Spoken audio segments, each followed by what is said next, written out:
said that your new album represents a great deal of growth, and that you finally feel secure with all aspects of your voice. What do you mean by that?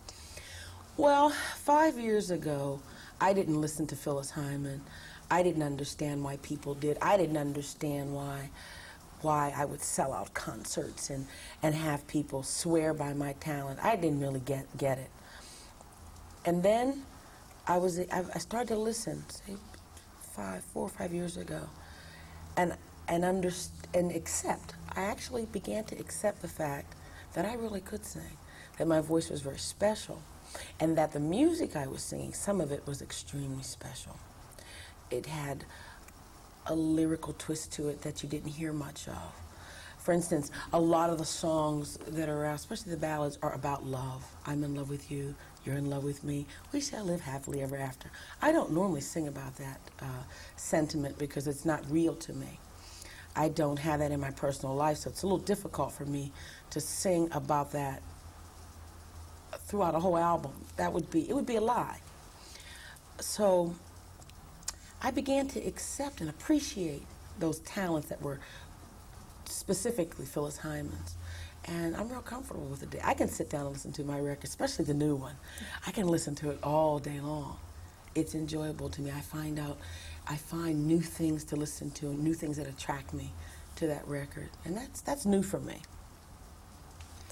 You're known for your signature sound, a voice with a deep melodic resonance. Was it challenging working with and developing such a rare voice, a special voice as you call it? Well, I never worked with it. It was just there. As a young girl, the voice pretty much sounded the same as it does today. I've grown into that voice today. I'm an adult, and it works today. But when I was a kid, I sounded like that. So that must have really been strange. I don't know why it sounds like this. I don't know where the jazz influences come from. I don't have a clue because I did not grow up with music. I didn't come from the church or the church choir. I didn't have a record player at home. I don't own a record player now. I don't listen to music. I don't study other people's music. I basically am a reader and a television person. Those are the things I do when I'm not performing. I don't know why it's like this. It's just for the way I realize today, it's truly a gift from God, something that's just, I was just blessed to have this, something to be extremely grateful for. Well, what are the events that eventually led you to a professional singing career? Well, I grew up in Pittsburgh, Pennsylvania, and the neighbors constantly told me I had this talent, that I could sing, and that I was funny, and that I was good on stage, and I thought they were all crazy. And I was offered a gig, and I moved to Florida with this group. And then I decided to put my own little band together, and I began. See, one of the thing that I was mainly concerned with was being a businesswoman. I wanted to be a rich, black, powerful businesswoman, single, no husband. They say, be careful what you ask for. I could go for the kids and the husband today, but being a businesswoman was very important to me. And so what my plan was, since people were paying to hear me sing, ding, they're paying for this. Put your own group together, leave the other group where you're getting a salary, be in charge, run everything, you'll make all the money. So this is what I did in Miami, Florida. I did this. And then I left Florida, went to New York with a couple of the guys who are very famous today. Hiram Bullock, who was on the David Letterman show and who went on to play with Dave Sanborn, guitar player, a young genius, a black guitar player, is fabulous. And Mark Egan, bass player, who went on with Pat Metheny. Those were my kids in Florida. I call them my kids. And things just took off. People encouraged me to show up at a place and sing. And when I went to New York and played at Russ Brown's, I mean, the second week, Roberta Flack, Ashford and Simpson, Stevie Wonder, George Harrison from the Beatles, George Benson, they were all in this tiny club watching me sing. And I was in shock. I couldn't believe these people didn't have anything else to do on a Saturday night but come hang out with me. And that's how it started. And then, of course, Norman Connors. That was really the start of my recording career, because he came in, asked me if I wanted to perform on the You Are My Starship album. I said yes, didn't know what he was talking about. Went to the studio, betcha by golly while I was there, and the rest is history. Okay.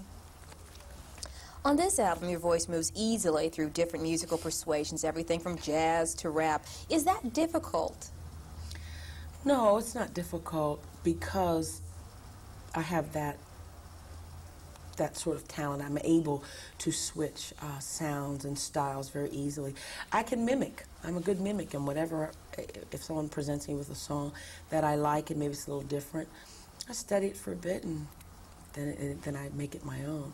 So it's not hard at all. The rapping was the most difficult thing I've ever done over the last few years, rapping, I must say. The ballad, I Found Love, is a song about being in love, but you said you weren't in love when you recorded it.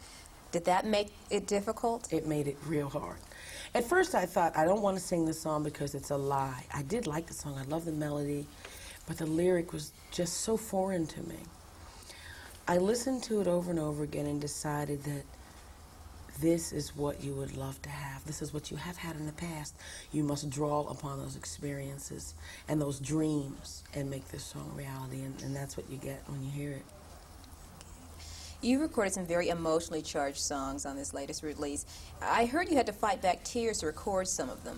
Yeah, when I came out here to record with Marty Sharon, we did Walk Away. And at the time that I got Walk Away, I was just breaking up with someone. And he and I were unable to communicate. We were very stubborn, and we just did not communicate certain feelings. And in turn, the relationship ended with no real communicating, and that was very painful for me. So when I came out to do the tune, we had a very difficult time recording. Of course, Marty was thrilled to see me crying and in all this pain. She thought, this is great, this is going to make the tune fabulous. I thought, Marty, you're a sick person. But we did get that sort of drama in the song because of that pain. So in a sense, it does have some, it's like method acting, you know, for vocalists.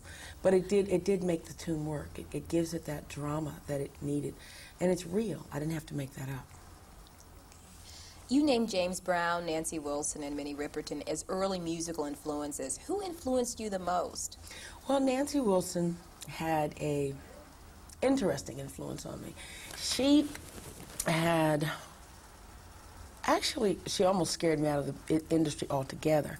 When I first heard Nancy Wilson and heard Guess Who I Saw Today, I figured, nobody can sing like that.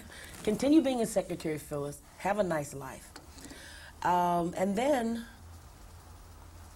I was encouraged by her as well because I respected her. I thought she was a lady. I thought she was poised and sophisticated.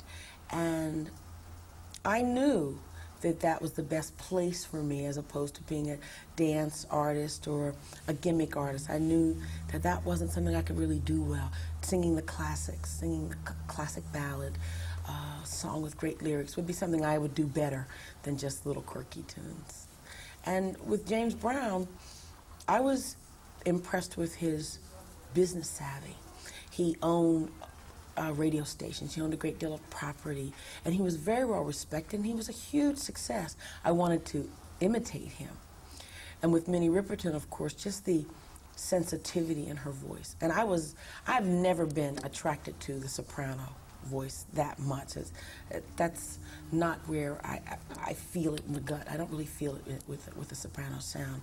But she changed that for me because I felt things with her vocal style that I had never felt before and I have not felt since.